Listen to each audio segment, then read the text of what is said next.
Uma tarde bonita hoje, né? De sol, está bastante frio, bastante tempo. Quero começar agradecendo mais uma vez o convite dessa casa, sempre tão amoroso, e falando para vocês a minha alegria de estar aqui com vocês. É sempre muito bom estejamos juntos para refletir a luz do Evangelho, né, os ensinamentos de Jesus à luz da doutrina espírita. E pedir então que Jesus nos ampare, nos acolha nesses instantes, os benfeitores amigos que aqui estão também nos auxiliem na compreensão dos ensinos nos próximos minutos, são 30 minutos. E nós hoje vamos refletir sobre o capítulo 18 do Evangelho segundo o Espiritismo, intitulado Muitos os Chamados e Poucos os Escolhidos. Allan Kardec se utiliza de uma narrativa de Mateus, que está lá no capítulo 22, dos itens 1 ao 14, que Mateus nos conta ali, a partir do que ele nos conta, Allan Kardec traz-nos, né, faz questionamento aos espíritos superiores e nos traz uma reflexão a respeito. Então, Mateus nos conta que Jesus ali, junto ao povo, fazendo os seus ensinamentos, se utilizando mais de uma vez de uma parábola, ele se utilizou muito de parábolas, ele assemelha o reino de Deus a um festim de bodas. Então essa chama-se a parábola do festim de bodas. Para a gente relembrar rapidinho, assim, né, alguns devem lembrar, devem saber de que parábola se trata. Nós vamos contar rapidamente, resumidamente, o que diz essa parábola. Jesus conversando ali com os discípulos, com os que estavam ouvindo ele, começa a contar que o reino de Deus se assemelha a um festim de bodas. E se trata, no caso, de um rei que quer festejar as bodas de um filho. E para isso, então, organiza uma festa. E aí elabora ali uma lista de convidados e pede que os servos, né, as pessoas que trabalham para ele, o rei, saiam a comunicar as pessoas, né, desta festa. Acontece que os primeiros convidados não aceitaram e sequer deram muita atenção. Segundo os convidados, o rei, então, sabendo que eles não aceitavam, elabora ali uma segunda lista de convidados. Mas os servos voltam e dizem para o rei que novamente eles não aceitaram. Que até justificaram que não tinham condição, estavam sem tempo, tinham outros afazeres, outras ocupações, e não aceitaram o convite. Então o rei, já um pouco, né, bravo com essa situação, ninguém queria ver na festa, ele pede então que os servos voltem para a cidade e convidem todos que encontrarem pelo caminho. Então, esses outros todos, essa outra lista, acontece então que aceitam o convite do rei. Então a festa acontece. E o rei, chegando na festa, encontrando lá todos estes convidados que aceitaram, encontra, porém, um deles que não está vestindo a túnica nupcial. Ele pede que essa pessoa se retire da festa, pede que os servos o retirem para fora da festa e seja jogado então onde haverão prantos e ranger de dentes. E aí vem a frase que Jesus cita nessa parábola conhecida de todos nós, porque muitos serão chamados, mas poucos os escolhidos. É fácil de entender ou não? Mais ou menos, para alguns para outros não é. Por isso que a gente está aqui, né? De refletir juntos. Porque nós encontramos 3 pontos importantes. Mas antes nós vamos falar um pouquinho sobre Jesus. Quem é Jesus? Um espírito puro, de muita evolução espiritual. Imagine que há 5 bilhões de anos atrás, na idade do nosso planeta, ele já estava aqui organizando o planeta, né? Ele tem muito mais de 5 bilhões de anos de evolução. Então, quando ele diz algo, é para muito longe essa informação dele.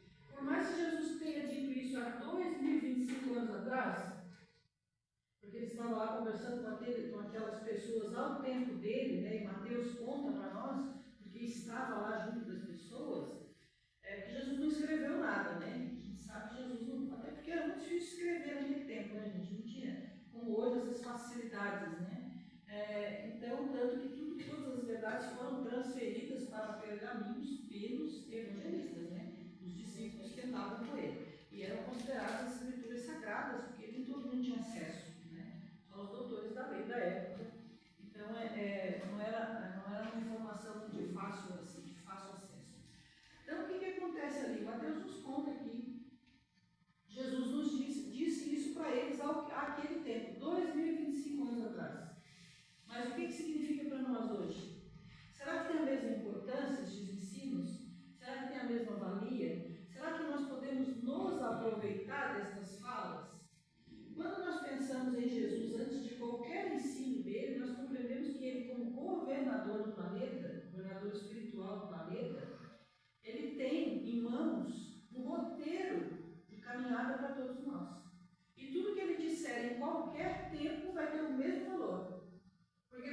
para de dizer a hora que está chegando o nosso destino. Então ele vai sempre, porque as leis divinas são o quê? São imutáveis, né? E Jesus é portador das leis divinas. Então ele se utiliza dessas leis para nos conduzir para o nosso destino, que é quando nós nos transformaremos em espíritos puros, livres de todas as imperfeições. Então o que ele diz há 2025 anos atrás é o mesmo que ele vai dizer há 2025 anos na frente. Quando ele falar conosco lá em 3025, 4025, vai ser a mesma lei, não vai mudar.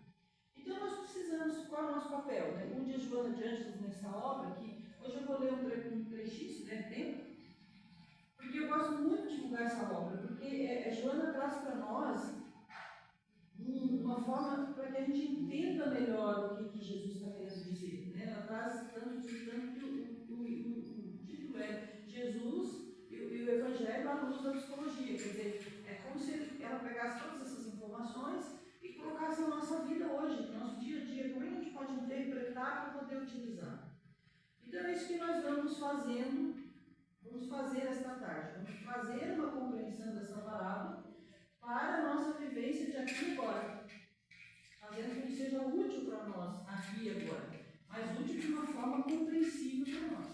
Então, o que nós encontramos nessa parábola? Primeiro, Jesus compara o reino de Deus a um festim. Festim é uma festa, bodas, né, de casamento.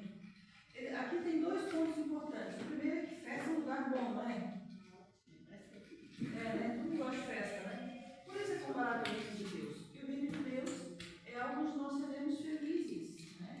Seguros, equilibrados. Então, assim, vai haver uma harmonia para que a gente viva bem. Então, por isso é comparado ao festim do reino de Deus. Depois, Jesus não se refere só a este momento, outros também, né? Em outras palavras, tem essa abordagem das bodas, porque é uma relação íntima, né, das pessoas. Bodas, casamento, é aquela relação onde tem um vínculo muito comprometido entre uma pessoa e outra. E muito mais do que isso, um vínculo muito próximo, muito íntimo. Então, é este tipo de envolvimento que nós estamos sendo convidados para ter com Deus. Por isso, essa referência, né? Bodas, festim e tudo mais. Depois, nós temos outros pontos que Jesus acentua, que são, esse rei pede que os servos saiam a procurar os convidados, avisar os convidados. Quem que nós identificamos aqui, né? Aqueles trabalhadores de Jesus que saem, que estiveram vindo, né, no decorrer de toda a história da humanidade, revelando as bondades e convidando-os para o reino de Deus. Nós vimos aqui a primeira revelação Moisés, que apresenta os hebreus, né, o primeiro conjunto de leis ali. Depois veio Jesus, agora nós estamos envolvidos com as revelações do Espiritismo, né? Então são estes servos a que Jesus está se referindo na história. Depois ele fala dos convidados. E aí nós encontramos 4 tipos de convidados, lembra? Lembra da parábola? Os primeiros não vão, né? Nem sequer dão muita importância para esse convite. Os segundos não vão, mas justificam. Sabe quando a gente não quer ir numa festa de um parente? Às vezes a gente vê na história, né? E às vezes a gente não vai porque não pode mesmo. Tem outros compromissos. Então estes segundos são aqueles que não aceitam mais e justificam. Quer dizer, deram ouvidos, né? Ouviram, olha, não vou porque não posso, enfim. Tinham outras necessidades. A festa ficaria para um segundo plano. Se fosse possível, ou até nem iria. Nós precisamos focar bem aqui que essa festa é o reino de Deus, né? Depois tem o terceiro conjunto de convidados, que aceitam, né? Todo mundo vai, lembra? Mas quando o rei chega na festa, tem um que não está com a túnica. Então, destes que aceitaram, alguns se prepararam, outros não. É assim que a gente vai entender, né? Porque, por mais que a gente não tenha entendido direito o que é essa túnica, nós vamos conversar depois. Mas a gente sabe que ele não foi com a túnica. Tinha uma túnica. Tinha uma vestimenta especial para esta festa. Ele não foi. Só ele não foi. O resto foi. Então, ele é um outro tipo de convidado, né? E quem é o quarto tipo de convidado? É aquele que vai e vestido da túnica. O que nós vamos refletindo conforme a gente vai caminhando nessa reflexão? Porque uma coisa para nós aqui, nesta quinta-feira à tarde, aqui para Tramandaí, já é claro, nós aceitamos o convite, não é não? Aceitamos, estamos aqui, não é? Nós somos convidados e aceitamos, estamos aqui. Agora resta refletir se nós somos daqueles que estamos com a túnica ou aqueles que não estão com a túnica. Porque digamos que o rei entrasse aqui agora. Quem será que ele tiraria para fora da festa? Não foi isso que ele fez? Ele entrou, viu na festa quem não estava com a túnica, pediu que se retirasse. Ele disse uma outra coisa muito forte, inclusive. E este será lançado para fora. Não sei se é aqui, dessa casa espírita. Mas vamos usar essa referência, né? Logo ali, na rua, Tramandaí. Onde haverá brancos e rangedores. Meu Deus! O que será que é isso? O que será que a gente entendeu com isso? Primeiro que esse rei é meio rígido, né? Que festa é essa que a gente precisa ter uma roupa específica para ir? E por que principalmente Jesus, um Espírito tão amoroso, né? Que abraça todos nós com grande interesse de nos auxiliar, nos ensinaria este tipo de entendimento? O que será? Então vamos lá. Estamos refletindo aí se nós estamos com a túnica ou não. Estamos? Não precisa levantar a mão.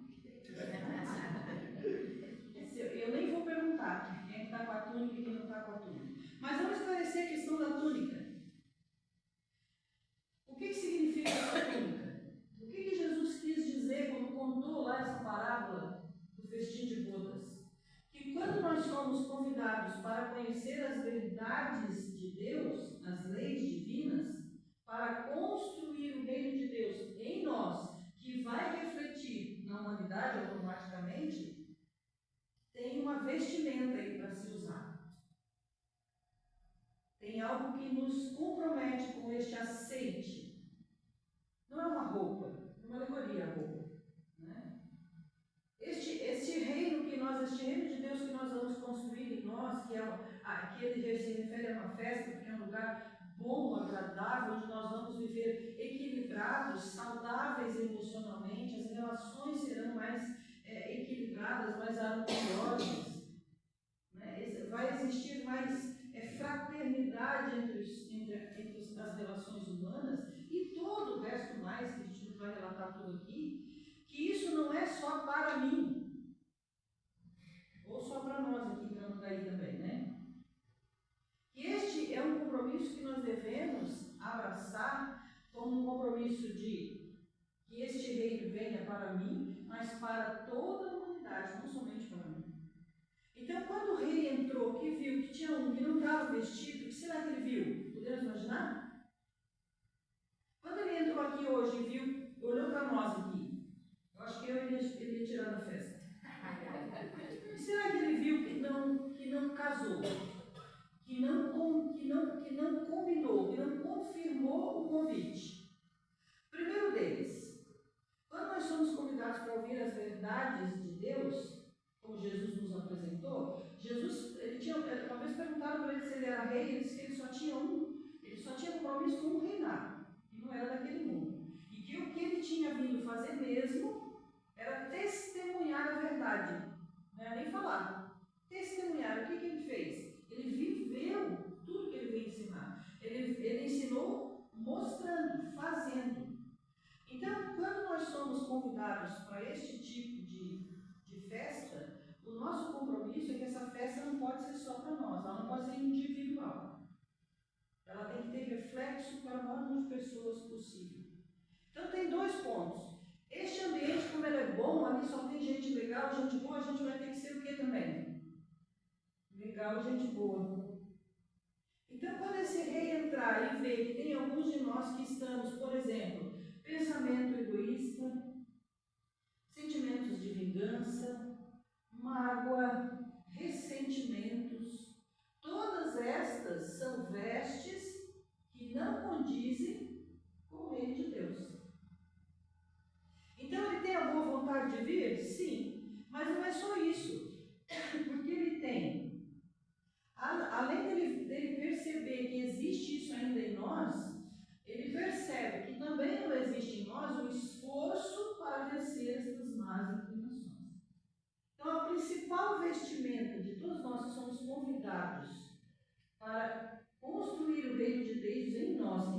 reflete na humanidade inteira é o esforço para melhorar, para transformar as nossas imperfeições. Como Allan Kardec bem diz, se reconhece o espírita pelo esforço que faz. Tá vendo? Tem gente que eu vou anotar quem está fazendo isso, e quando não puder vir, eu vou ligar só quando fazer a palestra lá no meu lugar, que sabe bastante. Então, o que significa isso? Que nós já temos esse conhecimento, mas será que esse conhecimento está fazendo movimentos em nós? Porque por vezes nós estamos com mágoa de uma pessoa que teve uma atitude meio atrapalhada conosco aí uns 50 anos atrás. A gente ainda está meio ressentido com ela. Deu uma aliviada, mas ainda está. Como dizia a outra dia, a gente fotografa a pessoa naquele dia. E ainda faz um quadrinho e bota na parede, para não esquecer. Isso significa o quê? Ressentimento. E sentir é natural. A gente foi magoado, ferido, mas faz 50 anos já. Alguns de nós foi a semana passada, então é natural que a gente esteja ferido. Porque a gente sentiu e está ressentindo. Mas o que nós precisamos, o movimento que a gente precisa fazer, que é a túnica nupcial, é esforçar-nos para nos libertar desse sentimento.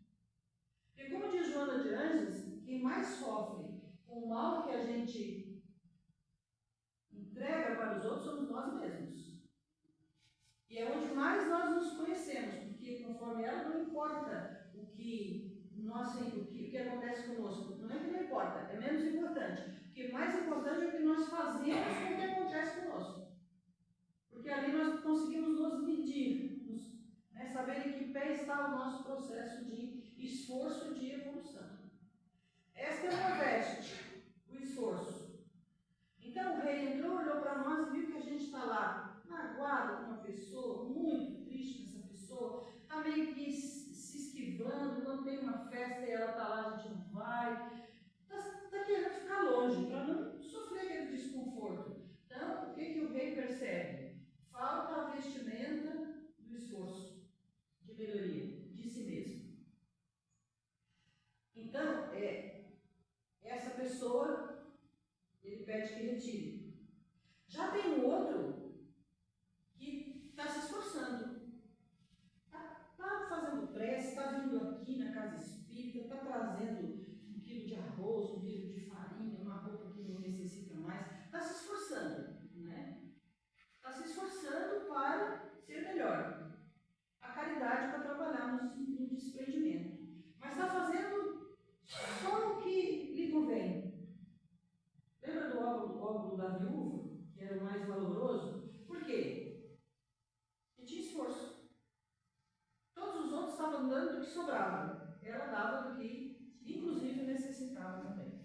Então, o que vai ser percebido neste outro? Há sim o esforço, mas não tem tanto comprometimento com o bem comum. Falta, então, fraternidade.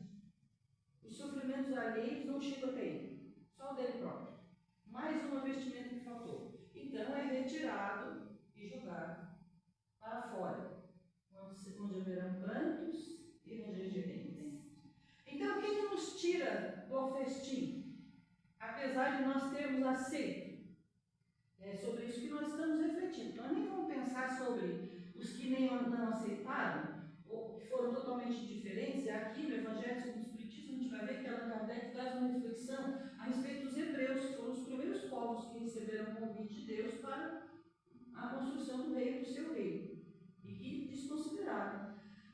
E tem aqueles que não foram, justificaram, que às vezes a gente não. Né, alguém, por exemplo, que você gosta muito e convidou hoje para vir assistir a palestra não veio. Porque tinha, por exemplo, que tomar um café com outro amigo. Ou tinha que fazer algo material, digamos assim.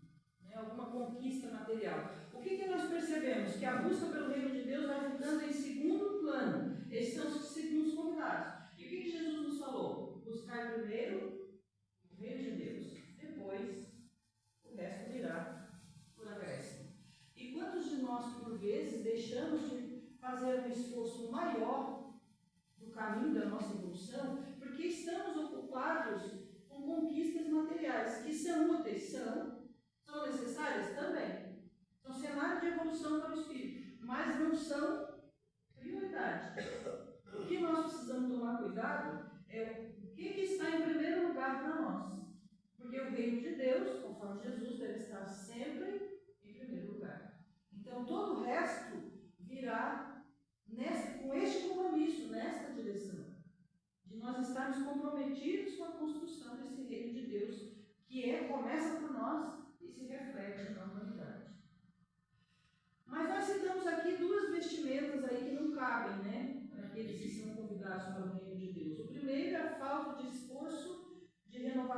íntima. Eu sou assim, Gabriela, né? Nasci assim, eu morri assim. Este vai sair da festa. Aí depois aquele outro esforço que nos falta de nos comprometer em auxiliar o próximo. Obra Brasil, Coração do Mundo, Pátria do Evangelho. Tem uma carta de Jesus muito bonita lá. Ele fala conosco, especificamente conosco, os brasileiros. Onde ele diz que construirá aqui, neste país, uma tenda de trabalho fraterno. Então, eu acho que o rei, quando entrar ali, viu que a gente aceitou o convite, vai perguntar, né? Vai ver quem está trabalhando na tenda que foi organizada por Jesus. Porque essa tenda tem um objetivo muito mais amplo. Não é só da renovação de mim mesmo, mas um auxílio na renovação de toda a humanidade. Em especial aquelas que nós somos mais comprometidos. Porque somos brasileiros, então é com o Brasil. E também se reflete depois em todo o universo. Então essas são as túnicas que nos são cobradas quando nós nos comprometemos em aceitar esse convite. Mas onde é que está o ranger de dentes e os prantos? Alguém imagina? Está lá na rua, parece, não é aqui. É lógico, para nós que seremos retirados da festa, todos confiaram, eu também vou. Nós vamos ficar nessa condição. O que significa isso? Questão 3.4 do Livro dos Espíritos. Todo mundo conhece o Livro dos Espíritos aqui? Quem não conhece, quando a gente está indo embora à esquerda, tem uma livraria lá. O pessoal às vezes fica bravo que eu fico divulgando venda de livro, né? Mas eu divulgo mesmo, porque é uma libertação. Além do que é caridade, né? Não ajuda a casa espírita aqui, não auxilia no movimento espírita. E o que é o movimento espírita? É divulgação das verdades, dos ensinos de Jesus. E liberta a humanidade da escravidão, da ignorância. Então, sim, a literatura é extremamente necessária em vários sentidos. E eu nem estou falando aqui dos benefícios que são direcionados intimamente para cada um de nós. Livro dos Espíritos, questão 134. O que Allan Kardec pergunta dos espíritos superiores? É basicamente assim: o que a gente está fazendo aqui hoje? Numa quinta-feira, às 14, quase 15h30. Acabando o nosso tempo já. O que nós estamos fazendo aqui? Mas fazendo de verdade. Porque olhando assim, nós estamos sentadinhos numa cadeira escutando uma exposição doutrinária para refletir sobre os ensinos de Jesus. Mas é só isso? Instrução. Mas é só isso? Vamos para a resposta. A pergunta é a seguinte: qual é o objetivo da reencarnação? Por que nós estamos encarnados? Eu e você. Por que nós estamos encarnados? Acredito. Anota aqui os nomes de quem está respondendo, por favor. Quando eu não puder vir, já sei. Não sei nem por que vocês me chamam, porque eu não sou professor aqui. Pois bem, evoluir. Mas sabe que andando um pouquinho na resposta, vocês conferem lá. Tem também o objetivo de colocar o espírito em condições de trabalhar na construção do reino de Deus, na obra do Senhor. Olha isso. Então não é só evoluir. Lembra quando o rei entrou ali na festa e olhou para nós? Que a gente estava se esforçando, mas estava pensando só na gente. Então estar reencarnado tem por objetivo também, primeiro, o progresso da humanidade.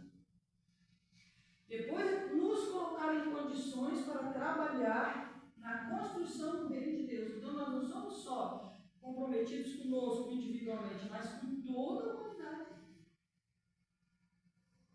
Então essas são as vestes que nós temos que nos comprometer em vestir. E aí, aquela resposta que a gente estava trabalhando antes, perguntando aqui antes, vai ficar por conta de cada um individual, né? Até porque não é da conta de ninguém, é da conta de cada um. Então, reflitam sobre isso, né? Eu já aceitei, já ouvi, já sei o que tem que fazer. O que eu estou fazendo para este conhecimento? Qual foi o compromisso que eu abracei para este conhecimento? E nós fomos para a questão 3.4 que fala da reencarnação, porque o que é a reencarnação? Por que nós vivemos aqui reencarnados? Tem algo que traz a maioria das pessoas para as casas espíritas, ou para as igrejas, os templos, o que é? Quem sabe? Sofrimento.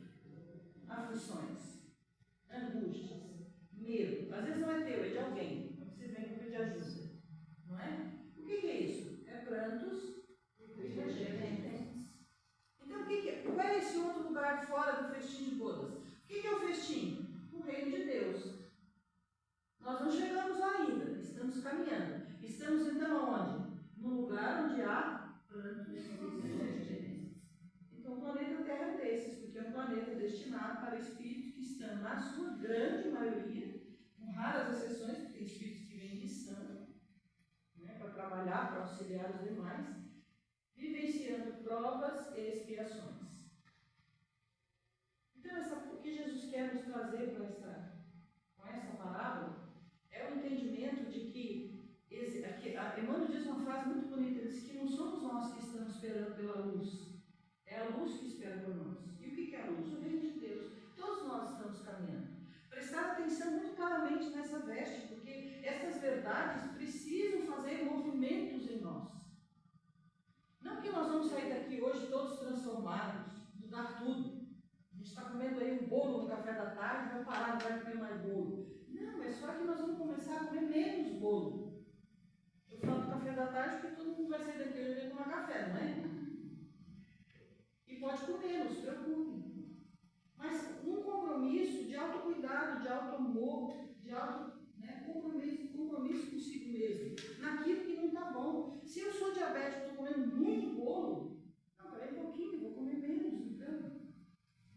Vou começar um processo educativo de compromisso para comigo mesmo. Onde é que eu ajudo a humanidade com isso? Primeiro, que eu não vou ser um doente no futuro. Segundo, que eu vou posso ajudar a conscientizar sobre o uso excessivo do açúcar.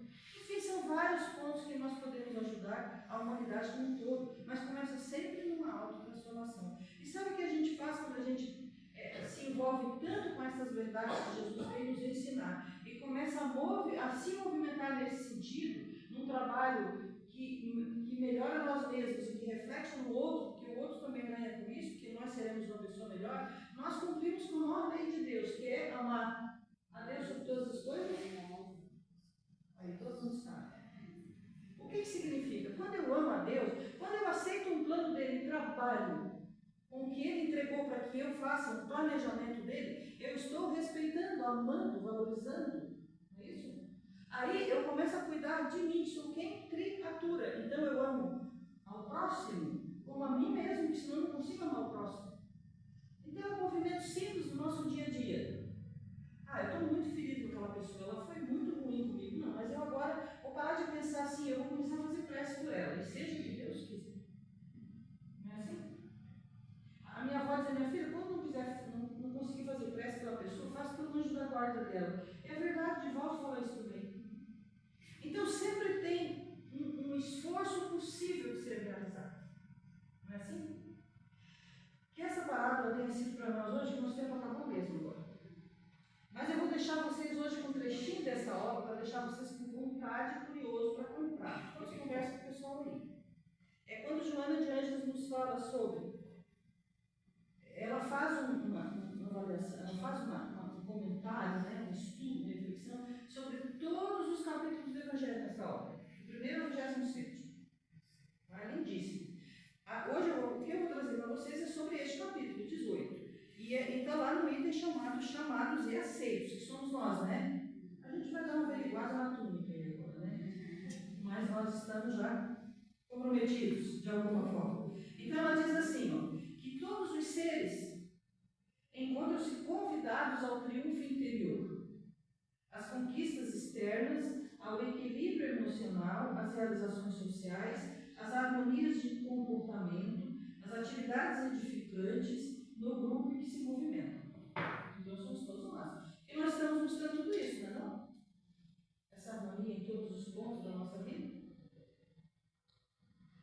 Aí ela diz assim, em uma análise profunda, escolhida, o escolhido é aquele que consegue o triunfo sobre a sua inferioridade moral, entregando-se à fidelidade à missão realizada, que o compensa interiormente com alegria que esculpe nos sentimentos.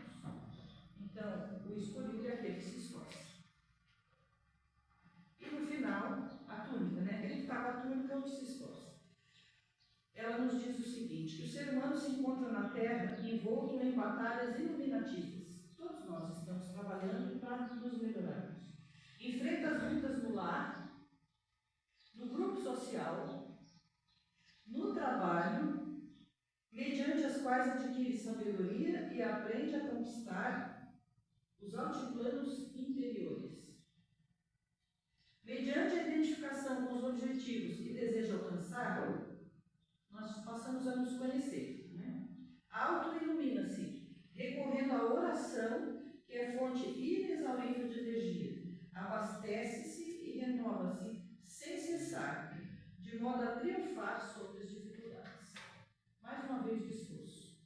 Que Jesus, na sua infinita bondade, nosso amigo celeste, de todos nós, esteja conosco, juntamente conosco lá na nossa família, no nosso trabalho, junto aos nossos amigos, nossas vivências sociais, que Ele esteja nos firmando cada vez mais no compromisso que temos diante de nós mesmos e daqueles que convivem conosco. Os benfeitores que aqui estão, que voltam para casa conosco, em especial nosso anjo da guarda,